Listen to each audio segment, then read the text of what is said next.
కేసరి. ఈ వీడియోలో అష్టాదశ శక్తి పీఠాలలో రెండవ శక్తి పీఠమైన కంచి కామాక్షి అమ్మవారి గురించి తెలుసుకుందాం. అంతకంటే ముందు మిమ్మల్ని అందరిని ఒక చిన్న రిక్వెస్ట్ చేసుకుంటున్నాను. అదేంటంటే మీరు ఇప్పుడు వీడియో చూస్తున్నారు కదా, ఇక్కడ కింద సబ్స్క్రైబ్ బటన్ కనిపిస్తుంది కదా, ఇది క్లిక్ చేస్తే ఇక్కడ ఎంకిల్ లెక్క వస్తాయి. ఆ తర్వాతకి అక్కడే బెల్ బటన్ వస్తుంది. ఆ బెల్ బటన్ కూడా యాక్టివేట్ చేసుకొని ఆల్ నోటిఫికేషన్ అయితే ఆన్ చేసుకోండి.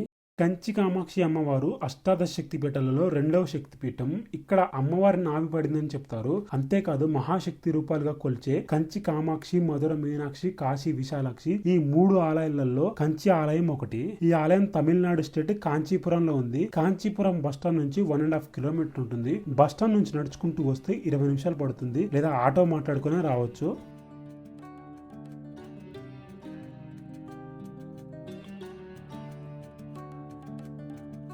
ఇప్పుడు మీరు చూస్తున్నదే మెయిన్ రాజగోపురం, ఈస్ట్ రాజగోపురం. ఈ రాజగోపురం నుంచే మన ఆలయం లోపలికి వెళ్ళాలి. ఈ ఆలయం 5వ శతాబ్దంలో పల్లవ రాజులు నిర్మించారు. ఇక్కడ చుట్టూ చూసుకుంటే కొన్ని షాపులు అయితే ఉన్నాయి. అమ్మవారి ఆలయం ఎదురుగానే కొన్ని శారీ షాపులు అయితే ఉన్నాయి. మనం కావాలనుకుంటే కొనుక్కోవచ్చు.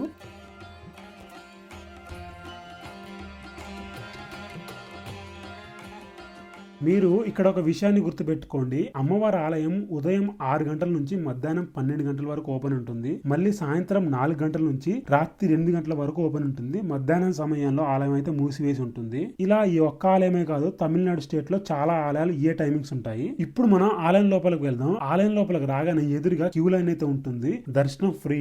గోపురానికి లెఫ్ట్ సైడ్ లో బలిపీఠం, ధ్వజస్తంభం, అమ్మవారి వాహనమైన సింహం ఉంటుంది. ఇక్కడే భక్తులందరూ దీపాలను వెలిగిస్తున్నారు.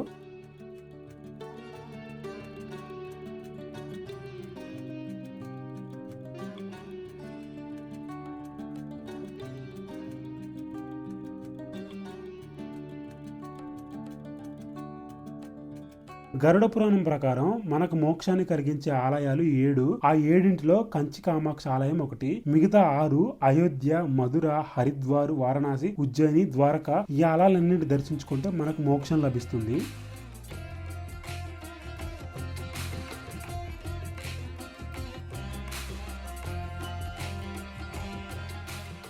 నా దర్శనం పూర్తి అవ్వడానికి 1.5 గంటల సమయం పట్టింది. చాలా మంది భక్తులు వచ్చారు. కొంతమంది భక్తులు క్యూ లైన్ లో సగం దూరం వచ్చి భక్తులందరూ దగ్గాక మళ్ళీ వద్దామని వెనక్కి వెళ్ళిపోయారు.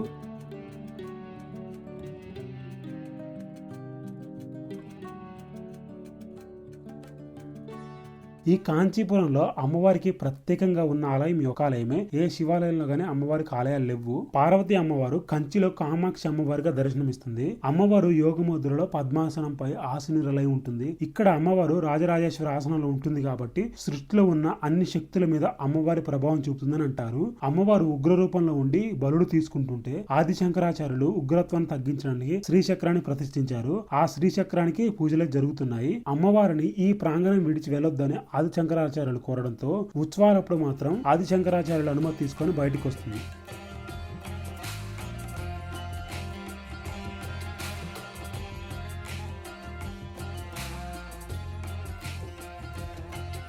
ఇప్పుడు మనం ఆలయం మొత్తం చూద్దాము. ఇక్కడైతే ఒక చిన్న శివాలయం ఉంది, దర్శనం చేసుకోండి. ఆ తర్వాతకి అమ్మవారి ఆలయం వెనకాల కోనేరు అయితే ఉంది. ఈ కోనేరు చాలా బాగుంది. ఇక్కడ నుంచి వ్యూ అయితే చాలా బాగా కనిపిస్తుంది. ఈ కోనేరులోనే కొన్ని చేపలు అయితే ఉన్నాయి. ఇక్కడ వచ్చిన భక్తులు వాటికైతే ఫుడ్ అయితే వేస్తున్నారు. ఆలయానికి 4 వైపులా 4 గోపురాలు అయితే ఉన్నాయి.